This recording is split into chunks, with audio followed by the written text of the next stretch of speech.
अस्सलाम वालेकुम, बिस्मिल्लाहिर्रहमानिर्रहीम। जी second year students, mister Chips के चैप्टर नंबर 9 के इंपॉर्टेंट क्वेश्चंस हैं।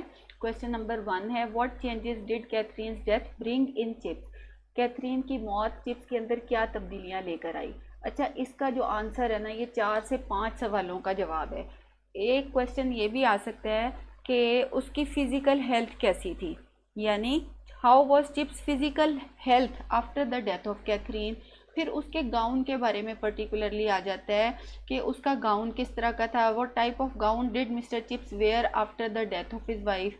ठीक है, तो 3-4 सवालों का ये मैंने एक ही कंपाइल किया है, आप ये याद कर लें। फिर वो 4-5 जो भी क्वेश्चन आ जाए, गाउन से मुतल्लिक आ जाए, उसकी उम्र से, उसकी फिजिकल हेल्थ या उसके असरात, डेथ के बाद वो क्या फील करता था, आपने यही वाला आंसर लिख देना है। तो आंसर है after the death of Catherine, Catherine की मौत के बाद Chips was physically very active and strong. Chips जिस्मानी तौर पे बहुत एक्टिव और स्ट्रॉन्ग था। But the shock of his wife's death, लेकिन उसकी बीवी की मौत का जो सदमा था, हैड ब्रोकन हिम इनवर्डली, उसने उसको अंदर से तोड़ दिया था। He again went into the past, वो फिर से माजी में चला गया। He put on a gown till it was almost too tattered to hold, वो अपना गाउन उस वक्त तक पहनता था जब तक कि बिल्कुल ही फटके टुकड़े टुकड़े ना हो जाए। हिज हेयर टर्न्ड ग्रे, उसके बाल जो थे वो सफ़ेद हो गए थे। The boys called him old, लड़के उसे बूढ़ा कहना शुरू हो गए थे।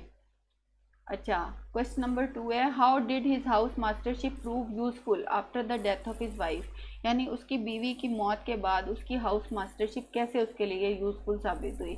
तो आंसर है after the death of his wife, अपनी बीवी की मौत के बाद his house mastership filled up the emptiness in his mind and heart, उसके दिल और उसके दिमाग के का जो खालीपन था, हाउस मास्टरशिप ने उसको भर दिया। So he began to remain glad, इसलिए वो खुश रहना शुरू हो गया। क्वेश्चन नंबर 3 है, how would Chips stand to take the call over, यानी वो कॉल ओवर के लिए या हाजिरी लगाने के लिए किस तरह से खड़ा होता था। Chips would stand on the wooden bench, chips wooden bench पे, लकड़ी के बेंच पे खड़ा होता था। His tattered gown flapped in the air, उसका जो फटा पुराना जो गाउन था वो हवा में फड़फड़ाता था, आवाज़ पैदा करता था। He held a board with the school list, उसके हाथ में एक बोर्ड होता था जिसपे स्कूल लिस्ट होती थी।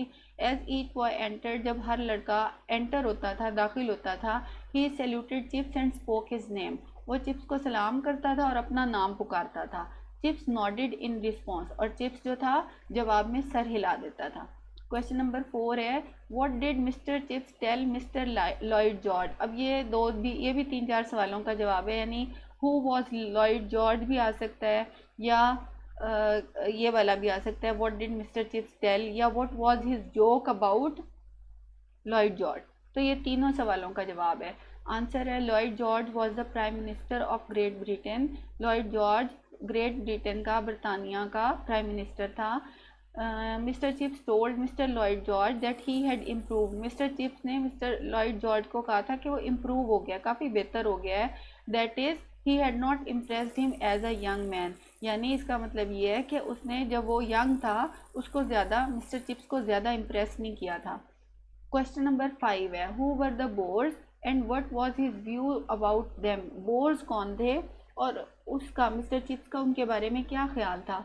तो आंसर है, Boers were the Dutch South African. कौन थे?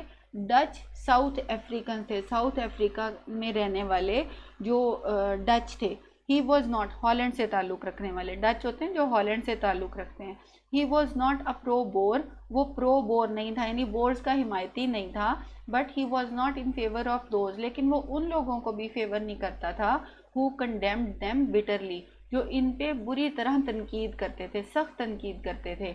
यानी मिस्टर चिप्स उन लोगों का, यानी एक न्यूट्रल सा था, ना तो वो उनका हिमायती थे ना ही उनके बहुत ज़्यादा खिलाफ था।